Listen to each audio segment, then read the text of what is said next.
नमस्कार मित्रों, आज हम आरंभ करने जा रहे हैं पवित्र शिव पुराण की दिव्य कथा का पहला अध्याय। ये केवल एक ग्रंथ नहीं, बल्कि भगवान शिव के अनंत स्वरूप, उनकी महिमा और सृष्टि के रहस्यों का अमूल्य खजाना है। तो आइए श्रद्धा और भक्ति के साथ प्रवेश करते हैं शिव पुराण के प्रथम अध्याय में। बहुत समय पहले जब महर्षि और ऋषिगण नैमिषारण्य में एकत्रित हुए, तब उनके मन में एक प्रश्न उत्पन्न हुआ। उन्होंने विचार किया, कलियुग में मनुष्य पापों से कैसे मुक्त होगा? मोक्ष प्राप्त करने का सबसे सरल मार्ग क्या है? ऐसा कौन सा उपाय है जिससे साधारण मनुष्य भी ईश्वर की कृपा प्राप्त कर सके? इन प्रश्नों का उत्तर जानने के लिए सभी ऋषि महान ज्ञानी सूत मुनि के पास पहुंचे। उन्होंने विनम्रता पूर्वक कहा, हे सूत जी, आप सभी शास्त्रों और पुराणों के ज्ञाता हैं। कृपया हमें ऐसा ज्ञान प्रदान करें जो कलियुग के लोगों का कल्याण कर सके। सूत जी मुस्कुराए। उन्होंने अपनी आंखें बंद की और भगवान शिव का स्मरण किया।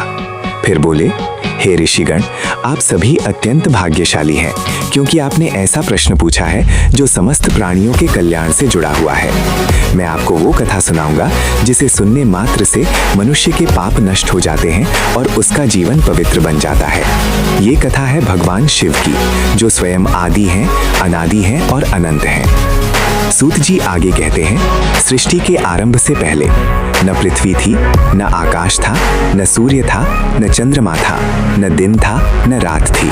चारों ओर केवल असीम शून्य था। एक ऐसा शून्य जहां कुछ भी नहीं था। लेकिन उस शून्य में भी एक शक्ति विद्यमान थी। वो शक्ति थी महादेव। भगवान शिव स्वयंभू हैं। उनका ना कोई जन्म है और ना ही कोई अंत। वे काल के भी स्वामी हैं।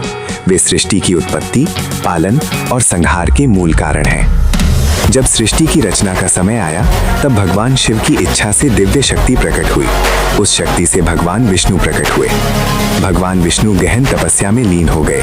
उनकी तपस्या से दिव्य जल प्रकट हुआ और संपूर्ण ब्रह्मांड उस जल से भर गया। विष्णु भगवान उसी जल पर योग निद्रा में स्थित हो गए। कुछ समय पश्चात भगवान विष्णु की नाभि से एक कमल प्रकट हुआ। उस कमल पर प्रकट हुए सृष्टि के रचयिता ब्रह्मा। जब ब्रह्मा जी ने अपनी आंखें खोली, तो उन्होंने चारों ओर केवल अंधकार देखा। उन्हें समझ नहीं आया कि वे कौन हैं, कहां से आए हैं और उनका उद्देश्य क्या है। उन्होंने उस कमल के तने के माध्यम से अपने मूल स्रोत को खोजने का प्रयास किया। वे बहुत दूर तक गए, लेकिन उन्हें कोई उत्तर नहीं मिला। निराश होकर वे वापस लौट आए। तब उन्हें आकाशवाणी सुनाई दी, तब करो। ब्रह्मा जी ने हजारों वर्षों तक तपस्या की। उनकी तपस्या से प्रसन्न होकर भगवान विष्णु प्रकट हुए, लेकिन ब्रह्मा जी उन्हें पहचान नहीं पाए। ब्रह्मा जी ने पूछा, आप कौन हैं? भगवान विष्णु ने उत्तर दिया, मैं इस सृष्टि का पालन करता हूँ। ये सुनकर ब्रह्मा जी बोले, नहीं, मैं सृष्टि करता हूँ, इसलिए मैं श्रेष्ठ हूँ। धीरे धीरे दोनों के बीच श्रेष्ठता को लेकर विवाद उत्पन्न हुआ। विवाद बढ़ता गया और तभी अचानक उनके बीच एक विशाल अग्निस्तंभ प्रकट हुआ। वो इतना विशाल था कि उसका ना आदि दिखाई देता था और ना अंत। दोनों देवता आश्चर्यचकित रह गए। उन्होंने ऐसा दिव्य प्रकाश पहले कभी नहीं देखा था। भगवान विष्णु बोले, मैं इसके मूल का पता लगाता हूँ, और वे वराह रूप धारण करके नीचे की ओर चले गए। वहीं ब्रह्मा जी हंस का रूप धारण करके ऊपर की ओर उड़ चले। हजारों वर्षों तक खोज करने के बाद भी दोनों को उस अग्निस्तंभ का ना आदि मिला ना अंत। अंततः दोनों लौट आए। उन्होंने स्वीकार किया कि उनकी शक्ति सीमित है और वे उस अनंत प्रकाश के रहस्य को नहीं जान सके। तभी उस अग्निस्तंभ से दिव्य ध्वनि प्रकट हुई, ओम। उस ध्वनि से पूरा ब्रह्मांड गूंज उठा। धीरे धीरे उस दिव्य ज्योति से भगवान शिव प्रकट हुए। उनके मस्तक पर चंद्रमा सुशोभित था। जटाओं से पवित्र गंगा प्रवाहित हो रही थी।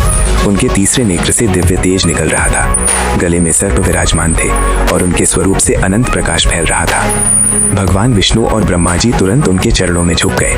उन्हें समझ आ गया कि यही परम सत्य है, यही सृष्टि के मूल कारण है, यही ब्रह्मांड के स्वामी है। भगवान शिव ने कहा, हे ब्रह्मा, तुम्हें सृष्टि की रचना का कार्य सौंपता हूँ। हे विष्णु, तुम सृष्टि का पालन करो, और जब समय आएगा तब मैं स्वयं संहार का कार्य करूंगा। इस प्रकार त्रिदेवों की स्थापना हुई। सूत जी ऋषियों से कहते हैं, जो मनुष्य श्रद्धा से शिव पुराण का श्रवण करता है उसके जीवन के कष्ट दूर होते हैं, उसके पाप नष्ट होते हैं, उसके मन में भक्ति उत्पन्न होती है और अंत में उसे मोक्ष की प्राप्ति होती है। मित्रों, शिव पुराण का पहला अध्याय हमें ये सिखाता है कि अहंकार चाहे कितना भी बड़ा क्यों ना हो, परम सत्य के सामने वो टिक नहीं सकता। ब्रह्मा और विष्णु जैसे महान देवताओं को भी ये स्वीकार करना पड़ा कि भगवान शिव अनंत हैं, उनका ना आदि है ना अंत। यदि आपको ये दिव्य कथा पसंद आई हो तो वीडियो को लाइक करें, चैनल को सब्सक्राइब करें और कमेंट में लिखें हर हर महादेव। अगले भाग में हम शिव पुराण के दूसरे अध्याय की अद्भुत कथा लेकर आएंगे। तब तक के लिए भगवान शिव की कृपा आप सभी पर बनी रहे। हर हर महादेव। ओम नमः शिवाय।